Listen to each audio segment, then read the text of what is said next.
राजस्थान जाना जाता है अपने इतिहास और यहाँ की ऐतिहासिक जगहों के लिए, और इसी के साथ यह प्रसिद्ध है यहाँ होने वाली पैरानॉर्मल एक्टिविटीज़ और हॉन्टेड प्लेसेस के लिए।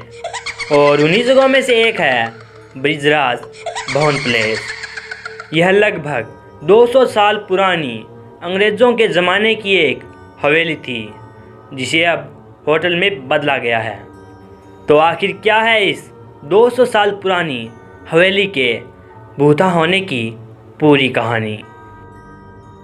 ब्रिजराज भवन प्लेस के हॉन्टेड होने की कहानी को जानने के लिए हमें जाना होगा इसके लगभग 200 साल पुराने रहस्यमयी इतिहास में, जिसे जानने के बाद आपके रोंगटे खड़े हो जाएंगे। बात 1857 की है, जब देश भर में अंग्रेज़ों के खिलाफ जंग छिड़ी हुई थी। तब चंबल नदी के किनारे ब्रिज भवन का निर्माण ब्रिटिश रेजिडेंसी के रूप में किया गया।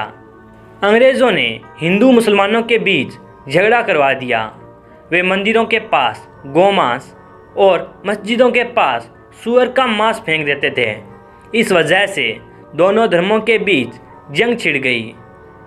लेकिन तभी 1857 में अफवाह फैल गई कि भारतीय सिपाहियों को दी जाने वाली बंदूकों की गोलियों को बनाने में पोर्क और बीफ का इस्तेमाल होता है। हिंदुओं में गोमांस और मुसलमानों में पोर्क पूरी तरह से प्रतिबंधित है। लिहाजा सभी सिपाही एक हो गए और उन्होंने विद्रोह कर दिया। इस समय मेजर चार्ल्स बर्टन और उसके 2 जुड़वा बेटे कोटा रेजिडेंस में रहते थे। सिपाहियों ने विद्रोह किया और ब्रिज भवन को घेर लिया। उस वक्त मेजर बर्टन की सुरक्षा में महज एक ऊंट चालक था। सिपाहियों के गुस्से को देख मेजर बर्टन के दोनों बेटे ऊपर के माले में चले गए और चिल्ला चिल्लाकर मदद मांगने लगे। मेजर को नीचे सेंट्रल हॉल में सिपाहियों ने पकड़ लिया और वहीं पर चाकू से गोद गोद कर हत्या कर दी। पिता की मौत को देख दोनों बेटे ऊपर की ओर भागे। अंत में जब उन्हें कुछ नहीं मिला तो वो छत से कूद गए।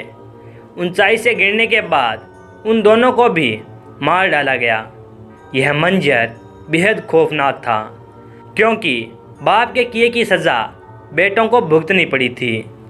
अचानक हुई मौत के बाद शायद बर्टन की आत्मा को शांति नहीं मिली, और लोग कहते हैं कि शायद तभी उसकी आत्मा आज भी इसी ब्रिज भवन में निवास करती है। 1980 में कोटा की पूर्व महारानी ने ब्रिटेन के एक पत्रकार को दिए इंटरव्यू में कहा था कि उन्होंने कई बार अपने ड्राइंग रूम यानी सेंट्रल हॉल में मेजर के भूत को देखा है। उन्होंने यहाँ तक बताया कि उन्होंने एक बूढ़े आदमी के अक्स को देखा जिसके हाथ में एक डंडा था। हालांकि उन्होंने यह भी बताया कि उस आत्मा ने उन्हें कभी कोई क्षति नहीं पहुँचाई। ब्रिज भवन प्लेस जो अब कोटा स्टेट गेस्ट हाउस है, यहाँ काम करने वाले लोग बताते हैं कि अक्सर छत व बागीचे में किसी के चलने की आवाज़ें आती है। लोग यह भी बताते हैं कि अगर रात के अंधेरे में कोई छत या बागीचे में जाता है तो उसे थप्पड़ पड़ जाता है। कहा यह भी जाता है कि इस इमारत में रात की ड्यूटी पर तैनात जब भी कोई सिक्योरिटी गार्ड सोता है तो उसके गाल पर एक जोरदार थप्पड़ पड़ता है। लोगों का मानना है कि यह थप्पड़ कोई और नहीं, मेजर का भूत ही मारता है। तो आज के इस एपिसोड में बस इतना ही, और कमेंट करके ज़रूर बताइएगा कि क्या कभी आपने कोई पैरानॉर्मल एक्टिविटीज़ एक्सपीरियंस की है या नहीं। और इसके अलावा मैंने राजस्थान में मौजूद और भी कई हॉन्टेड प्लेस जैसे भानगढ़, कुलधरा जैसे प्लेसेस पर मैंने पहले से वीडियोस बना रखी है। अगर उनको देखना चाहते हैं तो लिंक डिस्क्रिप्शन में मिल जाएगी। बाकी अगर आज का एपिसोड आपको पसंद आया तो इसको लाइक और शेयर कर दीजिएगा, और चैनल पर पहली बार आए हैं तो चैनल को भी सब्सक्राइब कर नोटिफिकेशन बेल को ऑल पे कर लीजिएगा, ताकि आने वाले सभी वीडियोज़ के नोटिफिकेशन आपको मिले सबसे पहले। तो अब मुलाकात होगी अगले एपिसोड में, तब तक के लिए अलविदा।